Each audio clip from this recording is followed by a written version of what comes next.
अस्सलाम वालेकुम dear students. आज हम बात करते हैं perfectly in elastic collisions in one dimension. तो इन इलास्टिक कोलिजन जैसे हमने पहले बात की थी कि इन इलास्टिक कोलिजन वो होती है जिसमें हमारे पास आफ्टर द कोलिजन जो दो कोलाइडिंग बॉडीज़ हैं वो क्या कर जाते हैं, स्टिक कर जाते हैं।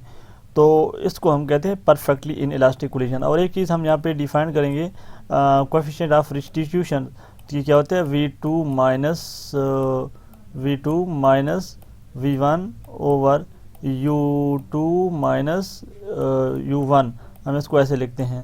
ये जो V2 और माइनस V1 क्योंकि दोनों पार्टिकल जो है कंपोजिट कर गए, कंबाइन हो गए, तो हमारे पास कॉमन वेलोसिटी के साथ दोनों मूव कर गए, आफ्टर वेलोसिटी दोनों मूव करने लग जाएंगे सेम वेलोसिटी। तो V2 और V1 जो है सेम हो जाएगी, तो इट मीन्स ये टर्म जीरो हो जाएगी और E will be equal to zero. तो जो कोएफिशिएंट ऑफ रिस्टिट्यूशन है in perfectly inelastic collision के लिए हमारे पास क्या हो जाएगी, वो ज़ीरो होता है। अब जो है हमारे पास दो फ्रेम, लेग फ्रेम और एक होती है सेंटर ऑफ मैस फ्रेम।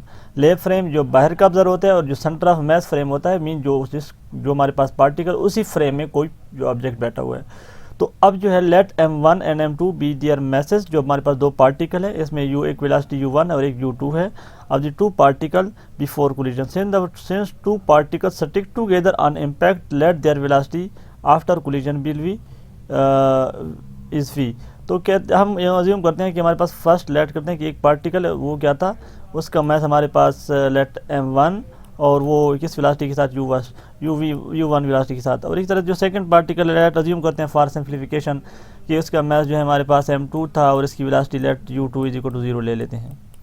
तो जब आफ्टर कोलिजन जो क्या होगा, ये इस वेलोसिटी के साथ मूव कर रहा था, तो आफ्टर कोलिजन क्या हो गया, दोनों कंबाइन हो गए और एक कॉमन वेलोसिटी के साथ मूव कर गए। एक मैस M1 प्लस M2 बन गया इनसे प्लस M2 और कॉमन वेलोसिटी के साथ V के साथ मूव करना है। तो अगर मैं law of conservation of momentum यहाँ पे यूज़ करूँगा M1 U1 for the first particle plus second particle जो कि रेस्ट पे था तो इसका मोमेंटम 0 और प्लस जो is equal to final momentum जो कि M1 प्लस M2 कंबाइन हो गए इनटू कॉमन वेलोसिटी के साथ। यहाँ से हम वेलोसिटी जो इनकी कॉमन वेलोसिटी है वो फाइंड कर लेंगे।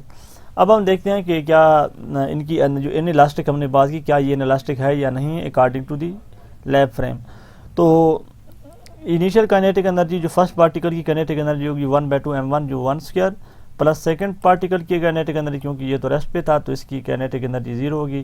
तो अगर आप total kinetic energy for the first particle and second particle तो हम देखें तो इसको हम T1 से रिप्रेजेंट करेंगे और होगा 1/2 M1 U1 square plus 0 is equal to this. ये बिफोर कोलिजन की बात है लैब फ्रेम में। अब आफ्टर कोलिजन कंबाइन जो वेलोसिटी के साथ उस वक्त काइनेटिक एनर्जी क्या होगी, T2 is equal to 1/2 M1 plus M2 into V capital जो कंबाइन वेलोसिटी उसका स्क्वायर होगा। कंबाइन वेलोसिटी हम यहाँ पे फाइंड कर चुके हैं तो यहाँ पे वैल्यू पुट करेंगे तो यहाँ पे हमारे पास जो है T2 की वैल्यूज आ जाएगी, यानी kinetic energy of after collision will be equal to M1 U1 square plus M/2 into M1 plus M2। यहाँ पे जब आप V की ये वैल्यूज तो पुट करेंगे तो ये हमारे पास आफ्टर कोलिजन जो है इसकी काइनेटिक एनर्जी T2 आ जाएगी। अब जो आपके पास T1 बिफोर काइनेटिक मौजूद है और आफ्टर भी मौजूद है तो आप इन दोनों की रेशो ले लेंगे T1 ओवर T2 तो आपके पास बचेगा M1 ओवर M1 प्लस 2। अब आप देखें यहाँ पे total mess M1 plus M2, यहाँ पे M1 है तो डेफिनेटली जो नीचे वाली टर्म है वो ग्रेटर है, तो इस वजह से T2 क्या होगा, लेस देन T1। ठीक है, तो इट मीन्स कि आफ्टर जो T2 after collision kinetic energy कम है एज़ कम्पेयर टू T1 जो कि बिफोर कोलिजन। तो इट मीन्स कि ये क्या है, इन इलास्टिक कोलिजन तो है जी। अब दूसरा ये है कि अगर आप total loss of energy find करना चाहते हैं कि कितनी एनर्जी डिक्रीज हुई है तो दोनों काइनेटिक एनर्जी में आप चेंज फाइंड करें T1 माइनस T2। आपके पास T1 भी है, आपके पास T2 भी है जो आपके प्रीवियस हमने फाइंड किया है।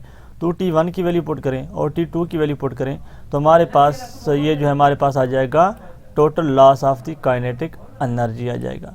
अब हम ये जो हाइलाइटेड टर्म है इसको हम कहते हैं रिड्यूस मैस, कि जब दो बॉडी सिस्टम होते हैं तो इनका मैस M1 प्लस M2 नहीं होता बल्कि product of masses divided by sum of masses. ये भी हम बात किस टाइम देख लेंगे कि रिड्यूस मैसेज कैसे यहाँ पे स्टार में आ जाते हैं, M1 over M product over sum और divided by mass over sum, लेकिन इसको हम कहते हैं रिड्यूस मैसेज। अब जो है एक चीज़ होती है सेंटर ऑफ मैस फ्रेम, ये ऐसा जिसमें velocity of centre of mass को हम ऐसे डिफाइन करते हैं M1 U1 प्लस यहाँ पे एक और टर्म भी होती है, अगर दो पार्टिकल हो तो M2 एंड इस तरीके से u2। अब क्योंकि सेकंड पार्टिकल हमारे पास रेस्ट पे था तो हमने इसकी वेलोसिटी को 0 लिया, m1 u1 over m1 plus m2।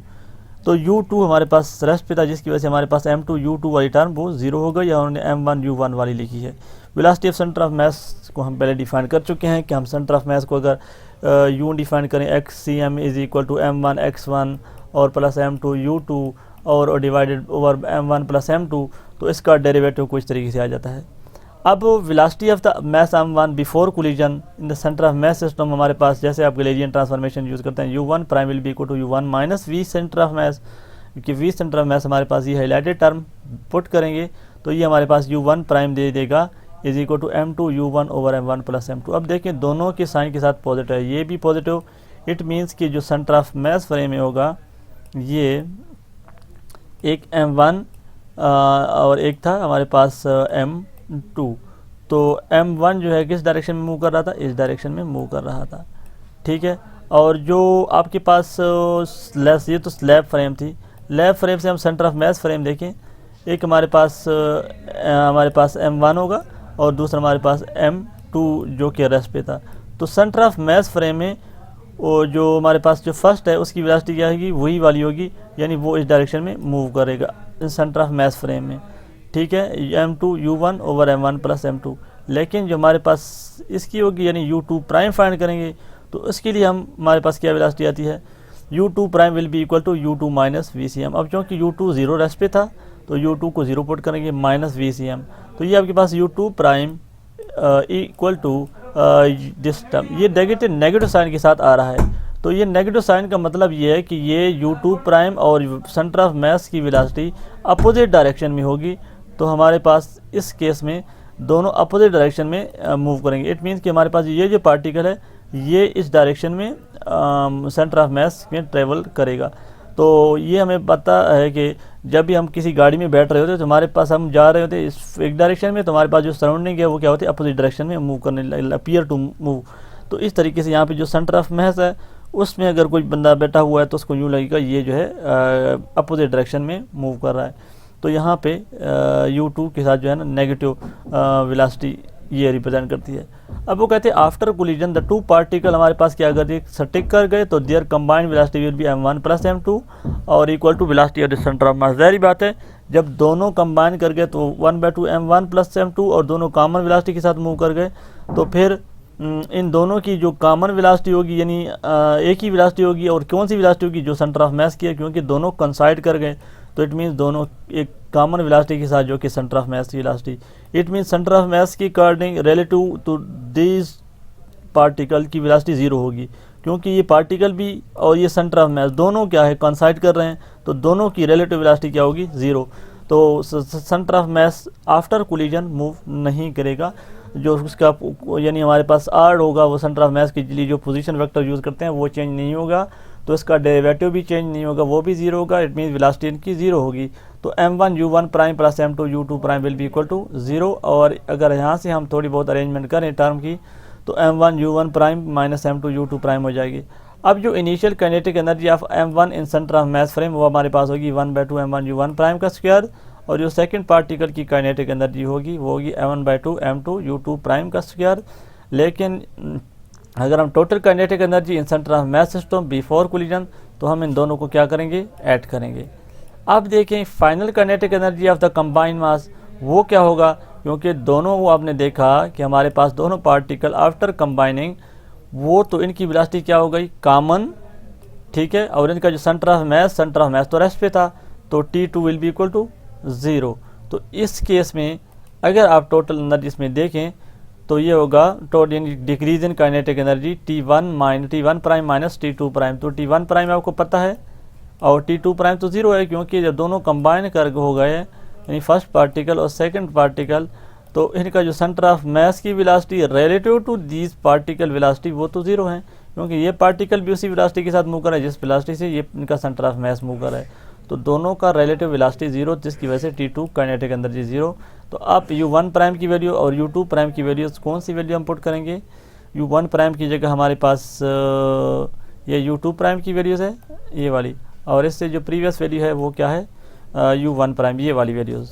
तो ये जाके आप पुट करेंगे हमारे पास जनाब इस एक्सप्रेशन में, ये जो एक्सप्रेशन है, तो u1 प्राइम और u2 प्राइम, तो आपके पास टोटल काइनेटिक एनर्जी जो लॉस ऑफ काइनेटिक एनर्जी है सेंटर ऑफ मास फ्रेम में, लॉस या डिक्रीज इन काइनेटिक एनर्जी ये आता है, और जो हमारे पास लेफ्ट फ्रेम में है उसमें हमारे पास डिक्रीज इन काइनेटिक एनर्जी ये आता है। ठीक है, तो अब जो है ये हमारे पास सेंटर ऑफ मास फ्रेम में और लेफ्ट फ्रेम में जो हमारे पास inelastic perfectly elastic collision है उसकी हमारे पास जो काइनेमेटिक्स है वो कुछ ऐसे है। यहाँ पे मैं स्टॉप करूँगा।